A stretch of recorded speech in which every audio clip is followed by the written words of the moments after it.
All right, I had this idea. What if I could make a year's living expenses in advance? What if I could make enough money to just not have to worry about an entire year? Was it possible? You're damn right it was possible, and that's what I want to talk about today. But I really want to go forward with this because I've come up with lots of ideas and plans in my life, such as this year's of living expenses in advance. And I put a lot of effort, a lot of work into things, and I've actually made them happen. And that's why I'm actually here doing the show, is because I live a complete different life than most people that I know. You know, if you know my story, I own my own business, right? I'm starting new businesses. I'm an entrepreneur. So I have a lot of control over my money and about how much money actually, rather, that I could make. The harder I work, the more money I make. But it's not what you make, as they say, it's what you spend. And living in my life in a simplified life manner, it affords me to do many, many things. But today I just wanted to focus on transferring the excitement to you guys that anything is possible if you put your head to it. You know, when I've achieved this years of living expenses in advance, I was like, did we really just do that? Did that happen? Right? I was just so excited, like, oh my goodness, did I take a whole year off? No, I did not, because I'm actually looking to maybe possibly purchase a home or invest maybe in some more business, some ways to make more money, start saving for retirement and things like that. But just the fact that I was able to do it. And I want to talk, the very first thing I have in here is you have to know your numbers.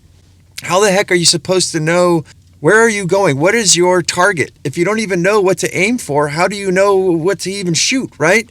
So you got to know your numbers. So that's what I did for myself. It's not very sexy, not very fun, monitoring my expenses through Apple's numbers and Excel spreadsheets and stuff like that. Not Excel spreadsheets, Excel numbers. And yeah, very simplified. I talked about it before in my show, and I just kept this up. It reminds me of a gas tank, right? When you want to know your MPG. In life, it's the same thing. You can't just fill up your tank in your car and to measure out your miles per gallon and just drive, because when you're driving on the freeway and the throttle's open, it's a lot more efficient.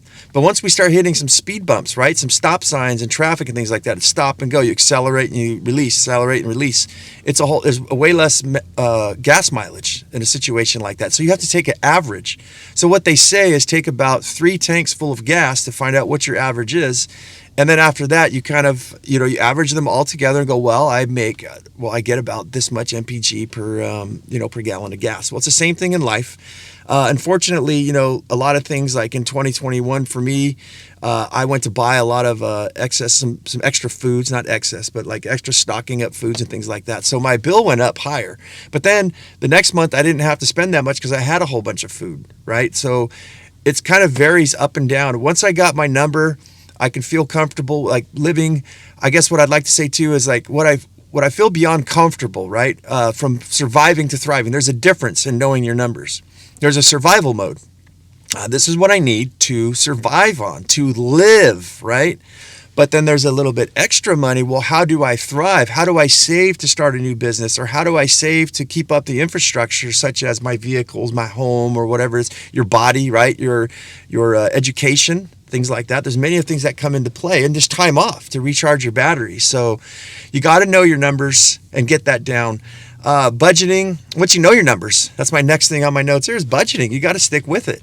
I don't know how many people I've met where it's just difficult for them to keep a budget. It seems like money spending is just like one of the biggest problems and issues with people's lives. And I'm here to tell you guys, that's how you will remain a slave to society, to the jobs you have, to this matrix system that we have around us.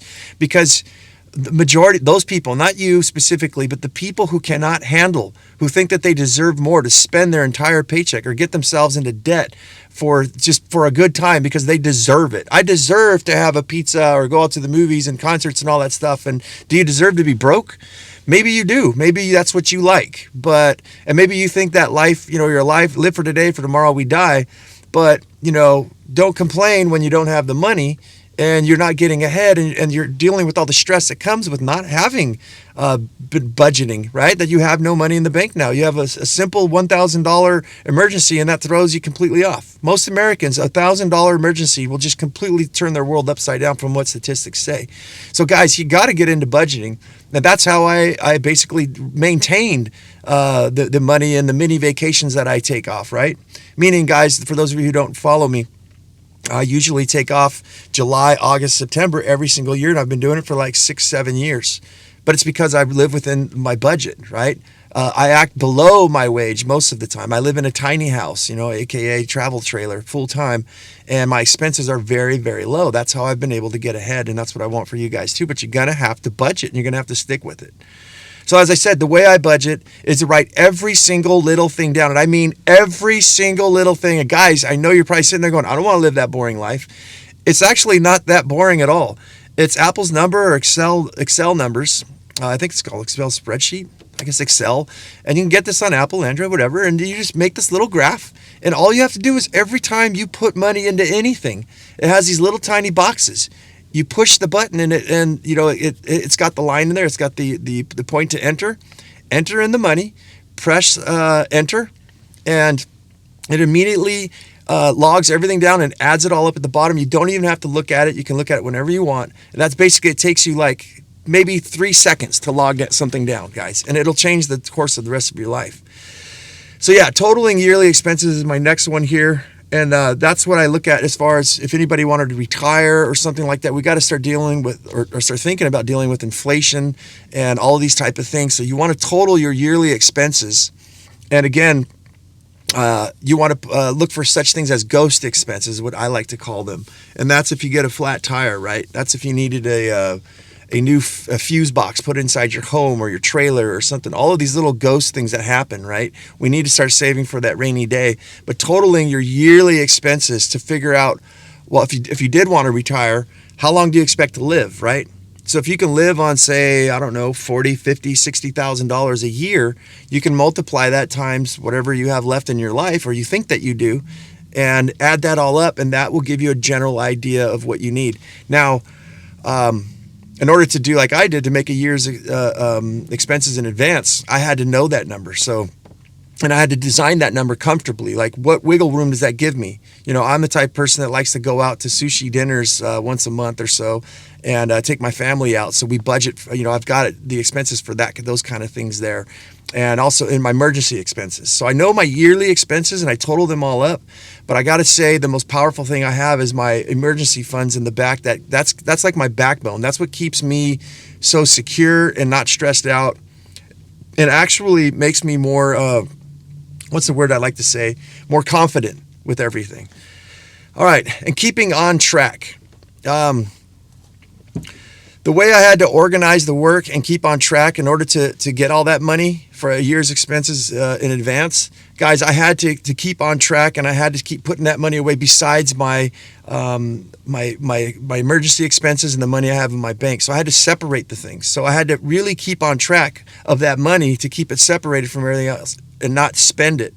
And I also had to organize the work. So I had to figure out, well, how many jobs do I need, and how realistically can I make this happen? So I want to say too right now that I did not do this in 1 year. I had to do this in roughly about 2 years, I think it was, when I came up with the idea. I think it was 2019 when I developed the idea.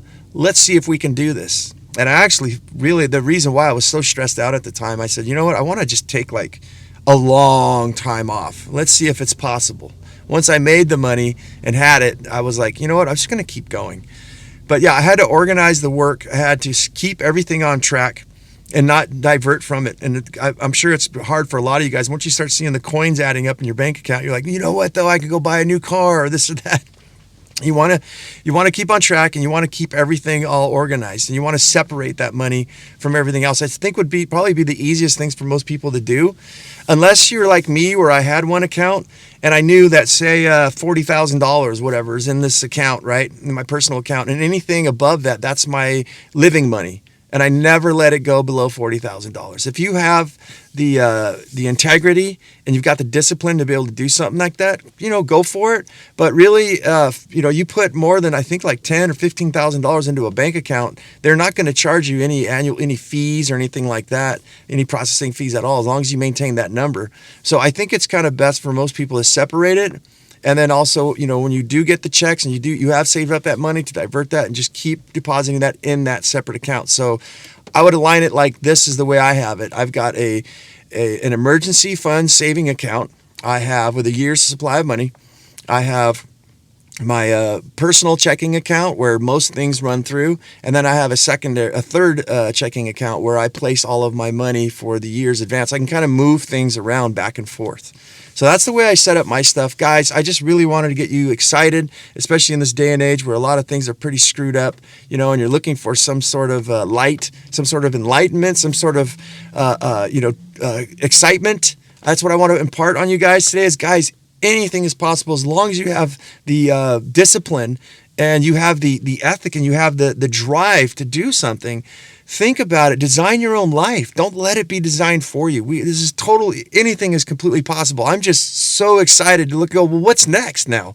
If we're able to achieve things like that, you get another notch on your belt, right? Another badge. It's like, well, I'm going to go after everything, right? How do you want, your life is like a blank piece of paper. And the reason I'm saying this right now is that a lot of people are starting to hurt really bad, and a lot of people are getting depressed. I mean, they don't want to get out of bed. I've got acquaintances and friends of mine I've been talking to, the ones that aren't really making a lot of money, more on the poor side of the spectrum, some middle class, they're just overworked, overtired, overtaxed. And I just really look at that and say to myself, it could be so much different if they just decide. And everything, literally, guys, your life could change within the next hour, day, week, month, year, decade, when you start to embark, put that first foot forward to make an action happen and start to educate yourself and start to look around you and say, I don't need to eat this sandwich, right? I don't need to live this life. I could live my own life. I could design my own life for me. Everything, guys, could get better because you're doing what you actually want instead of what you have to, right? You're here because you want to be, not because you have to be. All right, guys, that's the show. I want to thank you guys, each and every one of you, for taking the time out and being here today. And if you guys can, give me a thumbs up, a thumbs down. If you did give me a thumbs down, please let me know why. I love to hear all your guys' opinions, but it really helps me out. That's all I'm asking, is if you guys like and share, comment on the show. It helps the algorithms for this show to get known. That's what's going to keep the lights on around here. So, guys, there's an email down below in the description. If you guys want to make any comments, just say hello, give any suggestions. And as I always say, guys, go out there and have yourself a near-life experience. Don't lose your muchness. Carry on the fire. And human up, my friends.